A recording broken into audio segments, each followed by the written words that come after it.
Hi, I'm Chris from Future Music Magazine, and we're here on the Softube stand with Nicholas. He's going to show us the Console 1 hardware controller. Yeah. So, tell us about it. It's an integrated hardware-software mixing system. Softube is known for the analog sound. We've been doing analog emulations for a long, long time. And what we wanted to do with the Console 1 is have the analog sound and the analog workflow.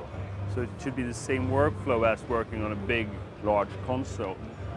To achieve that, we have this channel strip with an equalizer, compressor, shape section, input section, output section with volume pan, drive, solo mute.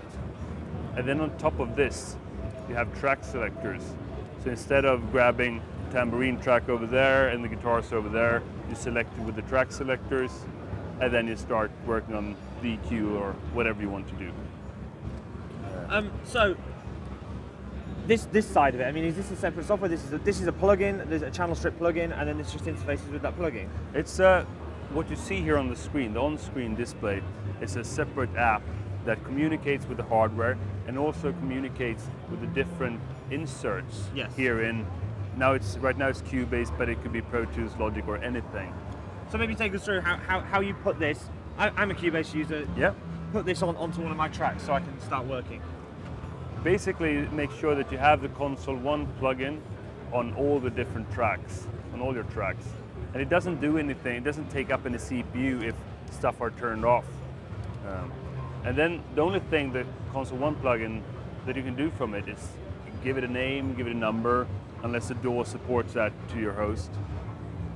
And as soon as you select a track, for instance, put the bass drum on track 20, it appears at track 20, or you can put it on track 1.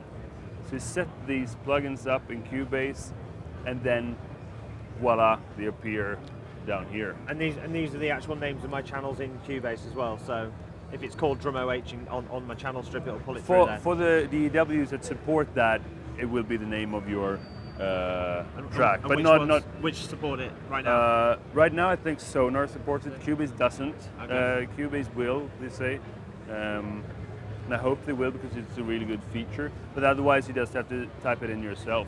Okay. So, what else is it? I mean, it's a MIDI controller.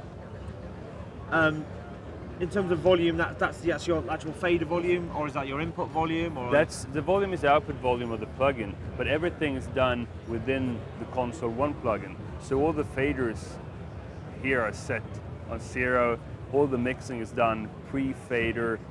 So I can do all my pan, volume, solo mute so it's within kind of a the way plugin to, system. It's a way to bypass mixing within your DAW. Yeah. In a way, it's a way to if you don't like the sound of the mixer in the DAW, we've created our own virtual. Exactly, Okay. and this way you have the dedicated knobs, so you can do stuff which I've been missing when I work with the mouse. For instance, gaining the EQ while simultaneously lowering the output, which is something you always do when you work on a real console. So with this one, you can work the entire mix without even touching the mouse, which is very nice. And the actual elements within the channel strips, are they based on any existing plugins? Or? When you buy it, it will come with what we call the UK 4K strip, which consists of equalizer and compressor. And instead of a traditional gate, we added a gate, but also a sustain and a punch circuit. So you've got like a transient designer kind of. Yeah, and then the normal elements. And we plan to emulate other consoles. So you can, for instance, have the 4K on your drums, and then you can have some other console on your vocals, so you can have the EQ from that one, or compressor. Okay, so you can have like a Harrison or yeah. Yeah, okay. And it's also possible to load up different Softube plugins if you want to have the Trident A-range EQ as the EQ. Oh, so you can custom build your console as such. Okay. So it's extremely powerful way to work with it. And since you have this global view where you can see all the tracks and decide on all the tracks, you can do stuff like track grouping, and you can copy tracks. So if I have a nice setting on the hand clap track, I can copy that to the other two hand claps. I can copy just the EQ, compressor. Everything is done from this control surface, works with any host, and And is there a reason why it's so massive?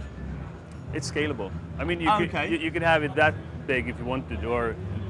Oh wow! So. But it looks better if it's massive. Yeah. The thing is, it's an on-screen display. You can set it on auto mode, so that it disappears when you don't do anything with it.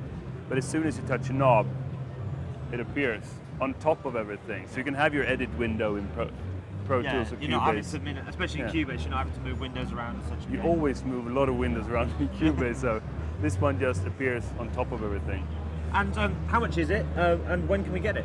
After summer, and 800 euros, I think, will be the price. And the add-on consoles that are potentially coming, are they going to be separate purchases? Yeah. Or, yeah. So they'll be like in-app purchases as such. Yeah. Yeah. Sort of. Like that now. Oh, excellent. Well, thanks a lot. Welcome.